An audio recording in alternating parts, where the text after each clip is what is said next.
এই যে এই বাচ্চাটার হাতটা পাটায় তলা একদম পুরো হলুদ, আর খেয়াল করে দেখুন এটা হচ্ছে মানে একটুখানি কমলাটে হলুদ, ঠিক আছে, কিন্তু ওর চোখে কিন্তু হলুদ নেই। মানে আমরা বাচ্চাদের যে জন্ডিস দেখি সেটা কিন্তু চোখে দেখি। এই এই যে হাতে হলুদ এইগুলোকে আমরা বলি ক্যারোটিনিমিয়া।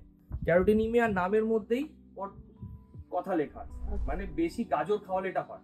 গাজরের সাথে সাথে যদি কুমড়োও খাওয়ান তাহলেও কিন্তু হতে পারে। আমাদের বাঙালি পরিবারদের মধ্যে একটা আছে যে গাজর খাওয়াও চোখের দৃষ্টি বাড়বে, প্রতিদিন খাও, একটা গোটা গাজর খাইয়ে দিবে, একটা গোটা কুমড়ো খাইয়ে দিবে, এইগুলো বেশি খাওয়ালে কিন্তু এরকম হলুদ হয়ে যায়, ঠিক আছে।